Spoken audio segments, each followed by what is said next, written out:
Sənəyində. Salam herkese. Əvvəlcə ayın tarixini xatırlatmaq istəyirəm. Bugün may ayının 7-si keçmiş Sovet ölkələri üçün fiziklərin peşə bayramıdır. Lakin 1992-ci ilin bu günü Azərbaycanın özü üçün də unudulmazdır. Belə ki, artıq sabahki tarixdə uzun sürən qeyri-bərabər qanun döyüşdən sonra Azərbaycan daha bir şəhərini itirəcəkdir. Sabah 8 mart Şuşamızın işğalından düz 27 il ötür. Hər bir Azərbaycanlı kimi bizim də ilk arzumuz gələn ilin bugünkü tarixini düşmənin qanlı əllərindən xilas olmuş Şuşada qeyd etməkdir. Gəlin ölkəmizin, şəhərimizin, məktəbimizin və özümüzün var olma səbəbimiz olan şəhidlərimizi bir dəqiqəlik sükunla yad edək.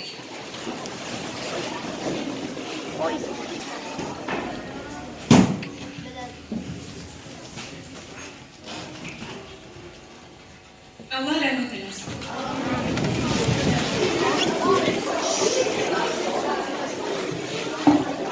Öpüb yaddaşlara, dönüb daşlara, adil ürəklərdə yaşar şəhidlər. Ölümdən bacalıb ölümsüzlüyü, dərd çəkib hər dərdə yaşar şəhidlər.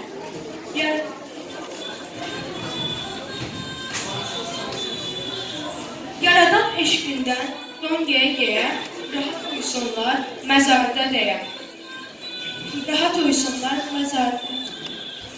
Həqiqət aynası, qeyrət güzgüsü, hər şəhid məzarı, vətən kürsüsü. Adları dillərdə, vətən türküsü, şirin nəğmələrdə yaşar şəhidlər. Yaradan eşqindən don geyə-geyə, rahat uyusunlar məzarda deyə. Bütün Azərbaycan əl açar deyə, dualı dillərdə yaşar şəhidlər. O rəhmət Ki, mərhəmət kanı, hiss etsin anamız Azərbaycanı. Vətəni olmayan vətəndaş hanı, vətən olan yerdə yaşar şəhidlər. Allah rəhmət eləsin.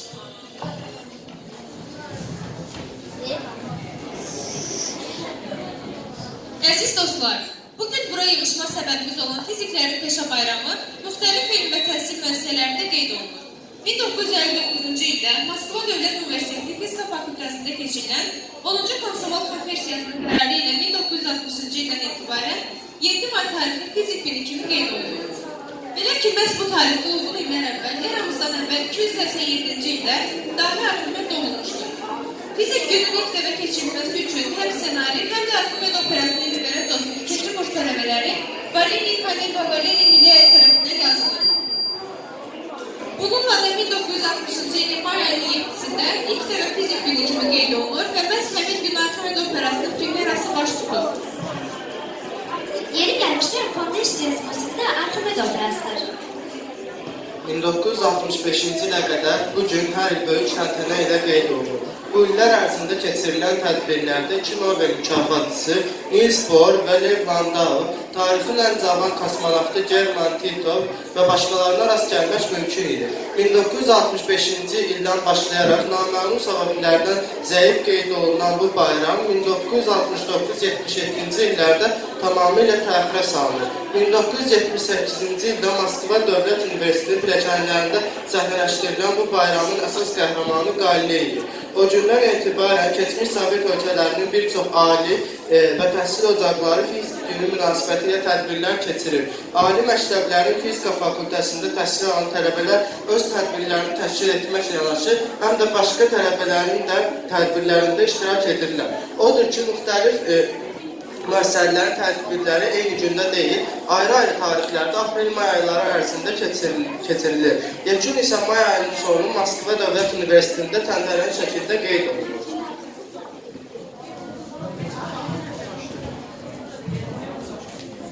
Fizika elmi makroskopik və mikroskopik olmaqla iki sahəyə bölünür. Fizika, ətraf aləmimizdə gözümüzlə müşahidə edə bildiyimiz və insanların ölçüləri ilə müqayisə oluna biləcək aləmin qanunlarını və hadisələrini öyrənir. Mikroskopik fizikanın bölmələrinə mexanika, termodinamika, elektrodinamika və s. misal göstərmək olar. Mikroskopik fizika isə mikroaləmin qanunlarını öyrənir. Bu aləmdəkilər ölçüləri insanların ölçüləri ilə müqayisə oluna bilməyəcək dərəcədə kiçikdir. Bunları misal olaraq kvant fizikası, statistik fizika, nüvə fizikası, elementar zərrəciklər fizikasını misal göstərmək olar. Bildiğiniz kimi fizika elmi digər elmlərlə sıx əlaqədardır. Yəqin ki, aşağıdakı bölmələrin adını eşitdikdə bu sizə daha aydın olacaq. Məsələn, geofizika, hidrofizika, astrofizika, fiziki kimya, kimya fizikası, riyazi fizika, plazma fizikası və s. bunlara ümumi ola bilər.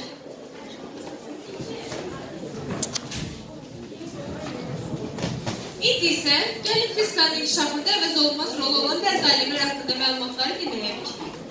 Təbii ki, Arximeddən başlayacağıq. Amma mən bildiyimə görə, Arximedin həyatı haqqında məlumatları bugünümüzə çatdıran Polibey, Pulter və başqaları Arximeddən çox sonralar yaşayıb yaratmışlar və onların yazdığı məlumatların nə dərəcədə dəqiq olmasa məlum deyil. Arximed Sicilya arasında Sirakuza şəhərində riyaziyyatçı və astronom ailəsində anadan olmuşdur. Bir müddət İskəndəriyyədə təhsil alan Arximed sonradan vətəninə qayıdır və ömrünün sonuna kimi orada yaşayır. Bir çox tarixi qaynaqlarda da bildirilir ki, o Sirakuza şəhərində Romalıların hücumu zamanı bizim eramızdan əvvəl 212-ci ildə qətl edildi. Bizansın tarixçi Joannes Cesis öz əlyazmalarında da Arximedin 75 il yaşadığını qeyd edir. Məhz bu məlumatlara əsasən dahi Arximedin doğum tarixi hesablanır. Bizim eramızdan əvvəl 287-ci il. Arximedin çox qədimdə yaşamasına baxmayaraq, həyatı ilə bağlı çox sayda rəvayətlər vardır. Deyilənə görə o Romalıların Sirakuza hücumu zamanı evinin qabağında yolda torpağın üstə çəkdiyi çeytur üzrə araşdırma aparılmış. Bu zaman təsadüfən yoldan keçən Romalı əskərin çeyturcu tutaqladığına görə əsəbləşən Arximed əskərə hücum çəkir. Silahlı əskər isə onu düşünmədən qətl edilir. Bəzi rəvayətlərdə isə Arximedin ölümünün təsadüfi olmadığı bildirilir. Belə ki, tək Arximedin ağlı bir orduya qalib gələ bilirdi. Dəfələrlə Arximedin ixtiraları Sirakuzanı müdafiə etmişdi. Bu ixtiraların ən sadəsi güzgü və onun qədər cilalanmış metal lövhələrdən ibarət idi. Bu lövhələrin köməyi ilə günəş şüalarını düşmənin gəmilərini yönəldən əskərlər bu gəmini yandırmağı bacarırlar. Beləliklə şəhər növbəti dəfə düşmənlərdən xilas olur. Növbəti rəvayətə görə Siciliyanın şahı 2-ci Heronun Misir çarı Ptolomey üçün hazırladığı Sirakuzya adlanan gəmini çox ağır olduğu üçün suya buraxa bilmirlərmiş. Bunun üçün hazırlanan Polisbas adlanan bloklar sistemindən istifadə edən Arximed bir əl hərəkəti ilə onu yerindən tərpədir. Məhz bu ixtirasını yekun olaraq çoxları üçün dillər əzbər olan bir cümləsini deyir. Mənə dair nöqtəsi verin, yer kürəsini yerindən oynadım. Arximed haqda gəzən ən maraqlı və ən çox yayılan rəvayətlərdən biri də 2-ci Heron üçün hazırlanmış qızıl tacın tərkibində gümüş qatqısının olub-olmamasını tapması ilə bağlıdır. Tacın tərkibində gümüş qatqısının olmağını bilmək üçün onun sıxlığını bilməliyəm. Sıxlığını bilmək üçün də həzmini bilməliyəm. Lakin bu formal cismin həzmini təmin edə bilmək üçün heç bir düsturum yoxdur.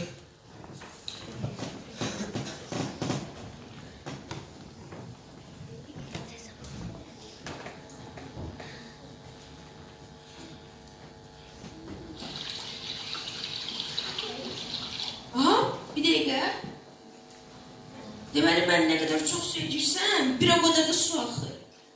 Onları suya salsam, tacın həzmi qədər su axır. Suyun həzmini tapsam, tacın həzmini tapacam. Onda tacın kütləsini onun həzminə bölməklə sıxlığını tapacam. Onda o tamamilə qızıldandırsa, cavabım 19,3 kilogram bölünsün metrin kubudur. Bununla da hidrostatikanın əsas qanunlarından biri Arximed qanunu kəşf edilir. Fizikanın inkişafında əsas rollardan biri də Galileo Galilei məxsusdur. Galileo Galilei 15 fevral 1564-cü ildə Floransiyanın Pisa şəhərində anadan olur. İtalyan fiziki, riyaziyyatçı, astronom və filosof olan Galilei elmi inqilabda böyük rol oynamışdır. Öz fikirlərinə tədqiqatlarına görə yaşlı professorlarla və ən əsası kilsə ilə dərb mübahisələrdə olur. Əslində isə Galilein kilsə ilə bağlılığı çox möhkəm idi. Vaxtilə burada təhsil alan Galilei bir müddət monarx olmağı da düşünürdü. Lakin atasının təyidi ilə tibb təhsili almaq üçün kilsədən uzaqlaşır. 3 il ərzində tibb tələbəsi olan Galilei atasının yoxsullaşması səbəbilə təhsil haqqını ödəyə bilmədiyindən tibb təhsilindən də uzaqlaşmalı olur. Bu 3 il ərzində Galilei artıq hənbəsə, mexanika kimi elm sahələri ilə tanış olmuşdur. Deyilənə görə kilsədə ibadət zamanı tavandan asılan 2 çılçıranın yenilənməsini müşahidə edərkən Galilei rəqqasın periyodunun kütlə və ampulundan asılı olmadığını kəşf edir. 1597-ci 1697-ci ildə komposit ticari olaraq bazara çıxarır. 1600-cü ildə termometri, 1604-cü ildə sərbəst tutmanı riyazi qanunlarını kəşf edir. 1609-cu ildə müstəqil olaraq öz teleskopunu hazırlamışdır. Onun ilk teleskopu 3 dəfə böyütsə də, tezliklə 32 dəfə böyütməyə qadir olan teleskopu düzəldir. 1610-cu ildə yanvar ayının 7-sində kilsədən gizlin olaraq ilk dəfə Galiley göy cisimlərini müşahidə edir. O, adi dağların kraterlə olmasını aşkara çıxarır. Ay səthinin mahiyyət etibarı ilə yerə oxşar olmasının fikrini söyləyir. Bununla da onun kilsə ilə münasibətləri bir az şorlanır. Belə ki, bu demək din əleyhinə atılmış ən cəsarətli addım idi. Çünki ruhanilər təlqin edirdilər ki, adamlar Allahın işlərini nəzər yetirməməlidirlər. Gecələr ruhanilərdən gizlin olaraq Yupiterin ətrafında fırlanan 4 beygi, ağ yön ulduzlarından ibarət olduğunu öyrənən alim, gündüzlər hisslə qaralmış şüşə vasitəsilə günəşə baxaraq, onda ləkənin olmasını, bu ləkələrin hərəkətinə əsasən isə günəş diskinin fırlanmasını müəyyən edir. Galiley 1597-ci ildə ilk termometri hesab olunan termoskopu qurmuşdur. İstilik hadisələrin öyrənilməsində bu cihazdan xüsusi rol olmuşdur. Səs hadisələrini ilk olaraq öyrənən məhz Galiley idi. Mexanikanın inkişafı da Galileyin adı ilə bağlıdır. Mexaniki hərəkətin öyrənilməsində xüsusi rolu olan zaman adlandırılmış kəmiyyəti alim əvvəllər nəbzin vurması ilə ölçülmüş. Sonlara isə riyazi rəqqasdan istifadə edir. El arasında kəfkirli saat adlandırdığımız saatı ilk dəfə 1649-cu ildə Galileyin oğlu Vinces Galilei qurub düzəltmişdir. 1630-cu ildə alim Allahsızlıqla günahlandırılaraq İnkvizisiya məhkəməsinə cəlb edilir. Məhkəmədə əsərlərin yandırılması və tutduğu yolda əl çəkmədikdə ölüm cəzası ilə hədəlinə tövbə etməyə məcbur edilmişdir. Lakin rəvayətə görə məhkəmə zalını tərk edərkən o onsuz da fırlanır demişdir. Burada o yer kürəsinin fırlanmasını nəzərdə tutuldu.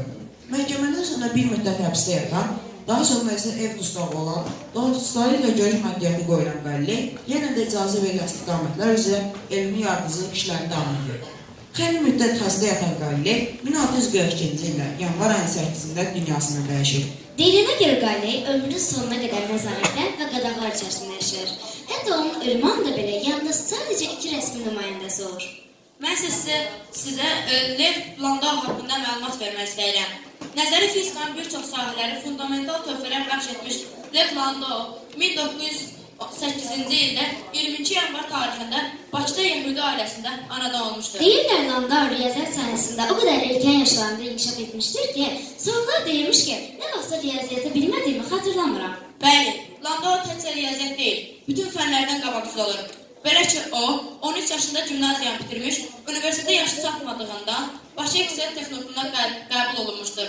1922-ci ildə cəmi 14 yaşında ikən Bakı Dövlət Universitetinə qəbul olunur.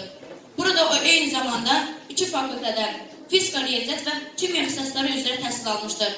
1924-cü ildə Leningrad Universitetinin fizika fakültəsinə göndərilmiş və buranı 1927-ci ildə bitirmişdir. Daha sonra Leningrad Fiziki Texniki İnstitutuna aspirant təhsilini davam etdirmiş və cəmi 21 yaşında doktor dərəcəsini almışdır.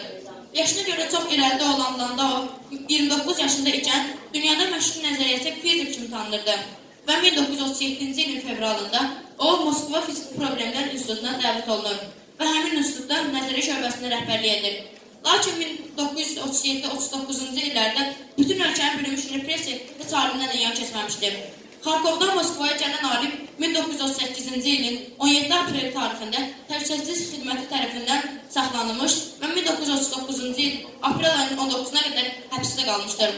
Landau'nun həbsində işləyən müəllimi Niels Bohr dəhşətə gəlir və Landau'nun dünya üçün, fizika üçün nə dərəcədə vacib olduğunu barədə Iosif Stalin'dən məşhur göndərib onun azad edilməsini xahiş edir. Onun və həmkarı Pyotr Kasapitsanın Stalin'ə yazdığı məktublar müqabilində Lev Landau 1939-cu ilin 29 aprelində azadlığa buraxılır. 1962-ci ilin 7 yanvarında Landau ciddi avtomobil qəzasına uğrayır. O, Moskva şəhərinin Tümüryazev rayonunun 50 nömrəli xəstəxanasına aparılır. Bu qəzadan ciddi xəsarət alan alim 3 ay komada yatır. 1962-ci il sentyabr ayında SSR Elmlər Akademiyasının xəstəxanasına köçürülür. Həmin ilin noyabrında Landau ona Nobel mükafatı verilməsi barədə telegram alır. Nobel komitəsinin tarixində ilk dəfə olaraq xüsusi hakimi məşhur fizik Lev Landau'nun Stokholma gedib verməməsi nəzərə alınır və İsveçin Moskvada olan səfiri Nobel mükafatını xəstəxanada ona təqdim edir. Qəzadan sonra Landau sahada və əvvəlki vəziyyətinə qayıda bilmir. 1968-ci ilin 1 aprel tarixində Moskva şəhərində dahi fizik dünyadan köçür. Dahi Newton, Einstein və təbii ki Arximed haqqında olan maraqlı faktları məktəbimizin və akselımızın girişində plakatlardan da oxuya bilərsiniz. 6 sinifdən yuxarı hamı fizika sözünün Yunanca tərcümədə təbiət olduğunu bilməlidir. Onu da bilməliyik ki, bu sözü ilk dəfə elmə gətirən dahi Aristotel olmuşdur. Azərbaycan dilində isə fizika sözünü ilk dəfə 11-ci əsrin dahilərindən olan Bəhməyər Əl-Azərbaycanı gətirib. Əbülhəsən Bəhməyər Əl-Azərbaycanı Azərbaycan fəlsəfi məktəbinin banisi İbn Sinanın şagirdi olmuşdur. Doğum yeri naməlum olan filosof mənbələrdə bir qayda olaraq Əl-Azərbaycanı kimi xatırlanır və Azərbaycandan olması vurğulanır. Azərbaycan Milli Elmlər Akademiyasının müxbir üzvü Zakir Məmmədov araşdırmalar nəticəsində belə qərara gəlib ki, Bəhməyər Əl-Azərbaycanı 993-cü ildə doğulub. Şərqin ensiklopediyası alimi İbn Sinanın görkəmli şagirdi və davamçısı olan bu alimin öz müəllimi ilə görüşü haqqında belə yazırlar. Bir dəfə İbn Sinan dəmirçixanada olanda Bəhməyər oraya gəlir və od istəyir. Dəmirçi deyir, qab götür, odu qoyub apar. Bəhməyər bir qədər fikirləşir, ovucunu torpaqla doldurub deyir, odu bu qaba qoy. Bəhməyərin dərrakəsini görən İbn Sinan onu öz yanına şagird götürür. Əsərləri arasında təhsil əsəri Bəhməyərin yaradıcılığında xüsusi yer tutur. Bu əsərlərin ərəb dilində orijinalını müxtəlif illərdə köçürülmüş əlyazma nüsxələri Rampur, Tehran, İstanbul, Vatikan, Qahirə, London və Beyrut şəhərlərinin kitabxanalarında əlyazma fonlarında saxlanılmalıdır. İlk dəfə 1971-ci ildə Tehranda nəşr edilmiş bu əsər hələ orta əsrlərdə məntiq, metafizika və təbiəti öyrənmək üçün mühüm mənbələrdən biri olmuşdur. Ümumiyyətlə Azərbaycanda fizika elminin inkişafı barədə danışsaq, Milli Elmlər Akademiyasının strukturunda olan Fizika İnstitutunu qeyd etməmək olar. Direktoru Nazim Məmmədov olan Fizika İnstitutunda hazırda 661 əməkdar çalışır. 1945-ci ildən başlayaraq riyaziyyat, energetika, texnika elmləri ilə bir ad altında fəaliyyət göstərən Fizika İnstitutu 1959-cu ildən başlayaraq müstəqil olaraq Fizika İnstitutu adını aldı. Hazırda institutda ümumi innovasiya, informasiya və fənlərarası sektorlarına daxil olan 41 laboratoriya və 6 şöbə fəaliyyət göstərir. Məktəbimizin şagirdlərinin fizikaya yetərincə çatdırılması üçün müəllimlərimiz əllərindən gələni edir. Gəlin görək şagirdlərimizə fizikada ən maraqlı gələn məqamlar nələr olur? Buyurun.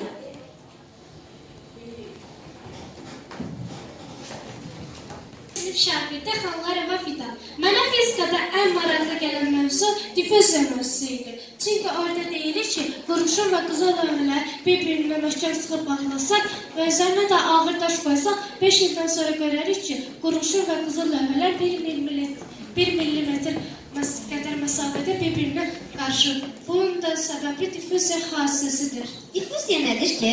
Diffuziya bir maddənin atom və moleküllərin öz-özünə digər maddənin atom və moleküllərin qarışması hadisəsidir. Ətrin otağa yayılması, tərəvəzlərin duza qoyulması, mürəbbənin pişməsi, limon əlavə edilmiş çayın dadının dəyişməsi diffuziya hadisəsinə misal ola bilər. Diffuziya canlıların həyatında da mühüm rol oynayır. Alt yerlərdəki oksigenin qana, oradan toxumalara, qida maddələrin bağırsaqdan qana keçməsi diffuziya nəticəsində baş verir. Maraqlıydı. Çox təşəkkürlər. Başqa kim nə əlavə edə bilər? Mənə maraqlı gələn budur ki, göy qurşağın rəngləri bir-birinə qatanda ağ rəng alınır. Çünki göy qurşağın rəngləri günəşin ağ şüalarını hissələrdir və qatanda ağ rəng alınır. Göstərin. Zəhmət olmasa, buyurun.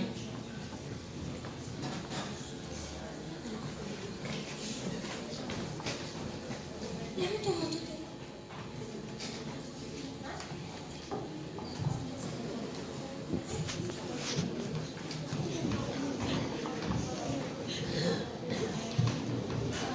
Bunu kraskalarla bir-birinə qarışdırmaqla edəndə olmur.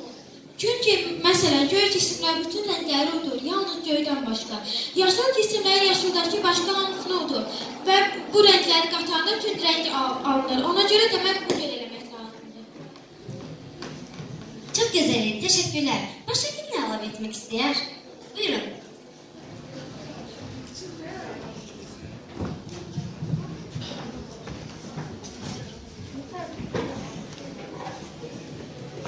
Musay və Fatimə 7A.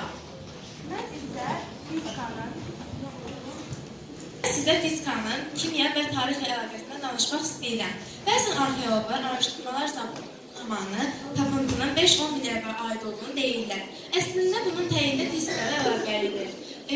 Bunu radiokarbon üstülə həll etmək mümkündür. Radiokarbon karbon atomunun izotopudur. Bütün canlılar öldükdən sonra radiokarbonun dağılması prosesi başlayır. İlk 5 min ərzində 50%, yəni yarısı şu olanır. Digər 5 min ərzində isə qalan yarısı 50% şu olanır. Buyurun. Onlar kim elə bir araşdırma edin? Əlbəttə olar, buyurun.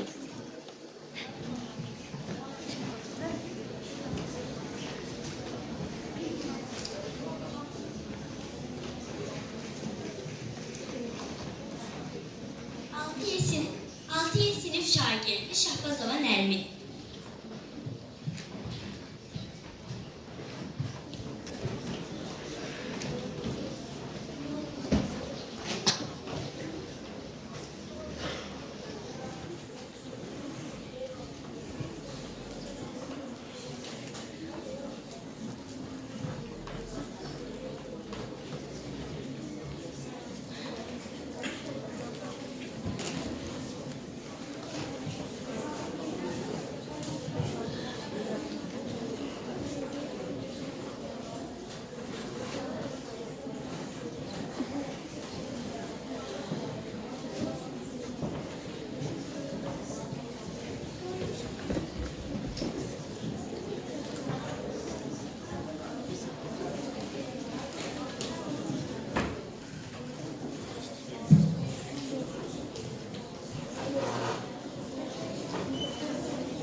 Aydındır nə baş verəcəkdir?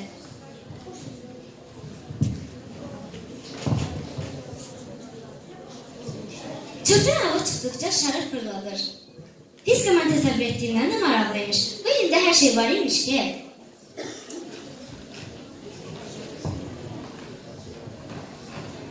Məndən təzə xəbər fizika alan dost. Bəs yazın gəlişi fizika deyilmi? Gəzməyə çıxanda çölün, çəmənin üzünə gülməsi fizika deyilmi?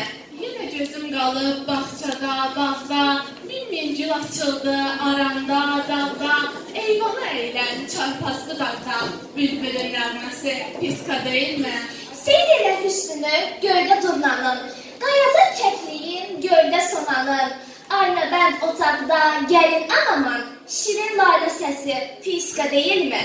Kim deyir fizika meydanı dardır, sonu görülməyən bir iç bahardır. Necə ki həyat var, fizika vardır, həyatın nəfəsi fizika deyilmi? Çox bəyəndim, təşəkkürlər. Məşhurlar haqqında olan rəvayətlər, real hadisələr onların həyatı həmişə çoxlarında maraq doğurur. Bu hadisələrin birində bir yox, bir neçə fizik iştirak edirdi. Baş qəhrəman tələbə Nilsfor, imtahan müəllimi olaraq işə cəlb olunmuş fizika müəllimi isə Rezerford olan bu hekayədə müəllim kolleqası kömək üçün Rezerforda müraciət edir.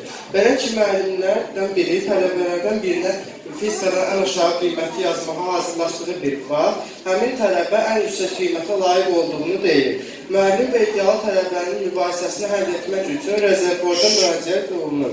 Tələbənin imtahan zamanı belə bir sual göstərildi. Barometrin köməkliyi ilə binanın hündürlüyünü necə ölçmək olar? Barometr ilə binanın damına qalxmaq lazımdır. Sonra isə uzun kəndirə aşağı sallayıb, burada kəndirin uzunluğunu hesabladıqda binanın hündürlüyünü tapmış olarıq. Düzdür, binanın hündürlüyünü belə də hesablamaq olar. Lakin bunun fizika ilə bir əlaqəsi yoxdur. Sən 6 dəqiqə vaxt verirəm. Elə cavab hazırla ki, bunun fizika ilə bir əlaqəsi olsun. 5 dəqiqə keçmişdi ki, hərdə cavab vərəqi boş idi.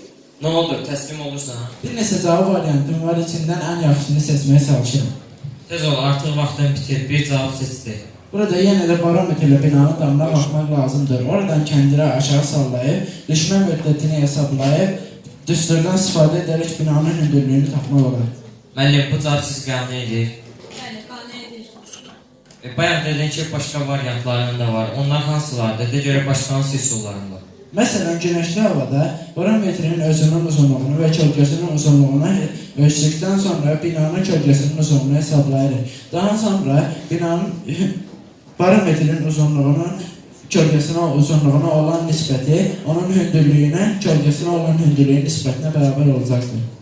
Başqa hansı üsulların var? Var. Məsələn, ən sadə üsullardan biri də barometri əlinize alıb binanın divarına dayayırıq. Sonra isə pilləkənlərlə yuxarı qalxdıqda qeydlər aparırsınız. Bu qeydləri sonra barometrin uzunluğunu vurduqda binanın ümumi hündürlüyünü tapmış olarıq. Nəhayət ki, ən çox çətin bir üsuldan istifadə etmək istəyirsinizsə, barometri ipə bağlayıb kəfkir kimi yerlədirsiniz. Burada yerin intensivliyini tapmaq olar. Daha sonra bu işi həm binanın aşağısında, yuxarısında da görürük. Sonra isə bunlar arasındakı fərq binanın hündürlüyü olacaqdır.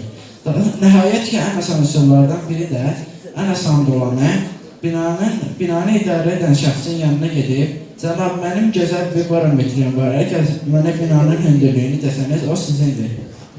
Bu fikirləri düşünə bilən və bu hesablamaları apara bilən şagird əsl cavabı bilməmiş deyil. Bilirəm, çünki müəllimlər məktəblərdə və kolleclərdə uşaqları standart fikirlərlə yüklənməsindən tənqid etmişəm. Və təsəvvür edirsiniz, bu tələbə Danimarkalı fizik 1922-ci ildə Nobel mükafatı Niels Bohr idi.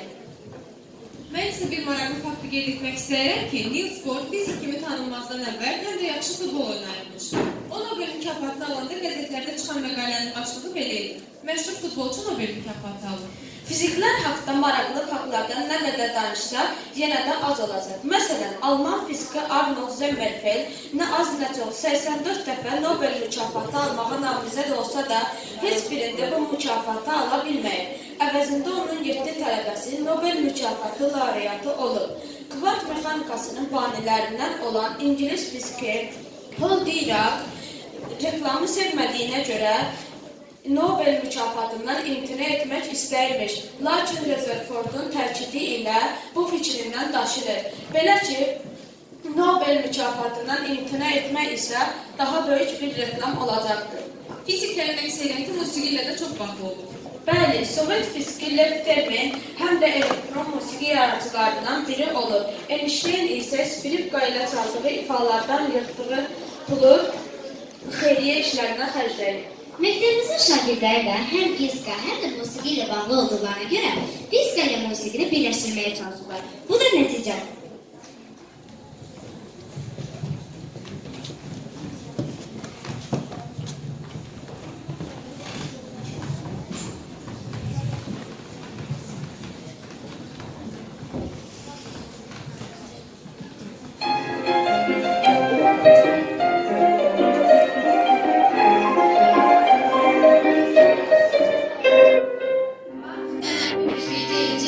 Fizik,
İndi isə gəlin 5-ci sinfi bitirmiş Cəlalın fizika ilə tanışlığını izləyək. Tətil günlərin birində hava almaq niyyəti ilə parka gedən Cəlal, parkın əvvəlində skalanın üstündə əyləşib özünə nəsə məşğuliyyət tapan 6-cı sinfi bitirmiş Gülərlə rastlaşır.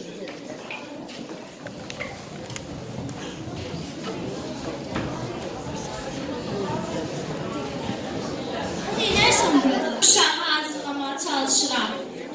Necə? Bilmirəm, amma nədənsə alınmır. Dayan. Axı ağ kağız götürmək yadımdan çıxıb. Gəl yoxlayaq, bəlkə sənin köynəyin bizim işimizə yarayar. Oyda, bunu necə bacardın? Fiskanın köməkliyi. Fiska? Nə maraqlıdır.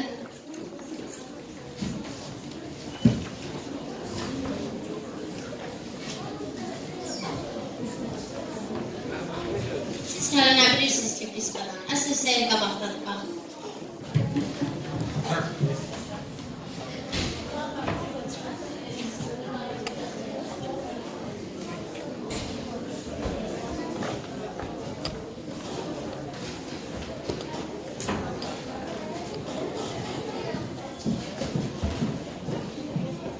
Neynərsən? Bu nədir? İndi görərsən.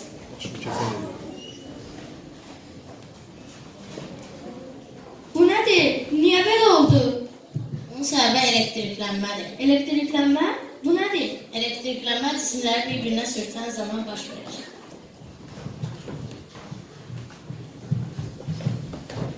Cisimlər çox xırda hissələrdən atom və molekul ibarətdir. Molekullar özləri də atomlardan ibarət olur.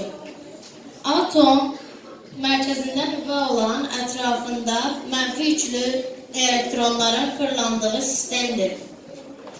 Atomun nüvəsində müsbət yüklü protonlar və yüksüz neytronlar olduğuna görə atom özü elektrik cəhətdən neytraldır.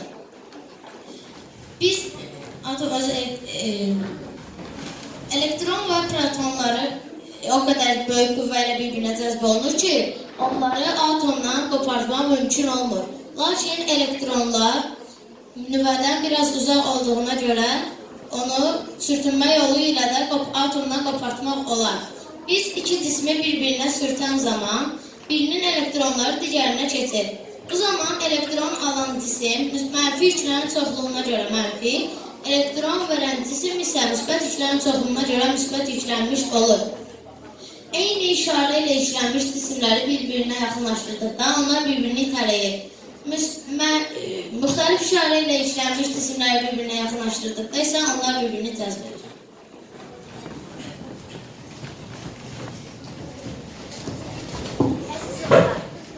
Bütün ömrünüz boyu müsbət işarə ilə yüklənməyi arzu edirik. Hörmətli tamaşaçılar, Süleyman Rüstəm adına xarici dillər təmayüllü gimnaziyanın fizika müəllimi Nübar müəllim və onun şagirdlərinin hazırladığı fiziklər gündən sorulmuş tədbirimiz başa çatmaq üzrədir. Bizi sonuna qədər izlədiyinizə, tək qoymadığınıza görə təşəkkürlər. Tədbirlə bağlı göstərilən texniki və təşkilatı dəstəyə görə məktəbimizin müdiriyyətinə minnətdarlığımızı bildiririk. Xanımlar, müəllimlər, ömrünüz həmişəki olsun. Üzünüzdən giriş eksik olmasın. Bizim sözümüz bitdi. İndi isə ürək sözlərini eşitmək üçün sözü müdiriyyətə veririk.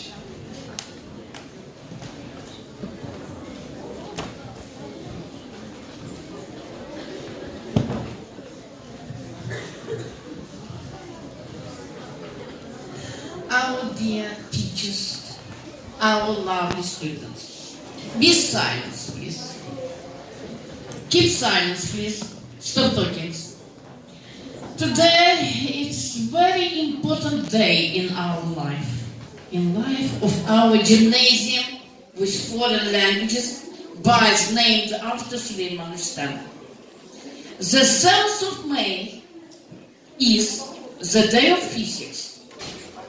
It is very interesting and very lovely, very beautiful, wonderful science. You agree with me, aren't you? And our students from our our gymnasium with foreign languages boys named after Süleyman Rüstem prepare for you very wonderful performance. Let's applaud them.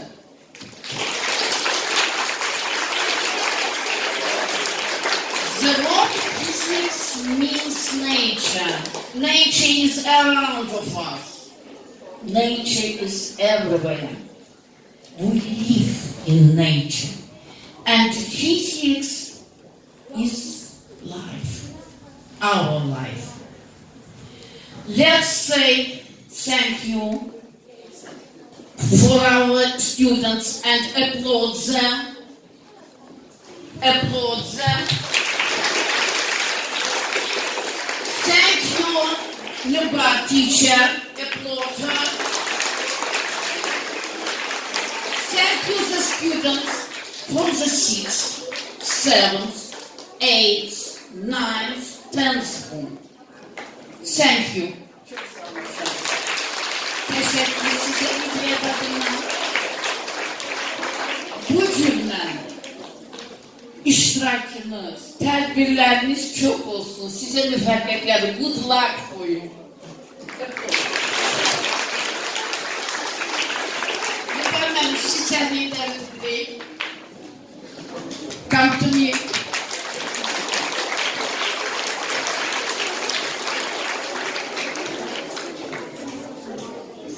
Hoş gelmişsiniz.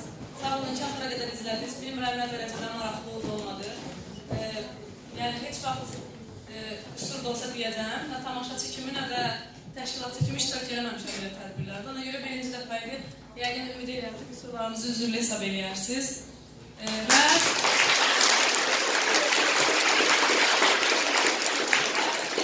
bir də əsas məsələ, bütün müdiriyyətimizə təşəkkür edirəm. Texniki və təşkilatı dəstəyə görə. Əslində hər cür həmişə dəstək olurlar, sağ olsunlar. 7A sinifinə xüsusi olaraq Zəhrəyə təşəkkür edirəm. Hamısına uşaqlar çox sağ olun, sağ olun. Vaxtlarını ayırdılar, xüsusən yuxarı sinif şagirdləri, onlar instituta hazırlaşırlar. Bizə vaxtlarını ayırdılar. Sağ olsun müəllimlər şərait yaratdılar. Çox sağ olun. İnşallah ki, belə tədbirlərimiz gələn dəfələrdə daha yaxşı alınlar inşallah.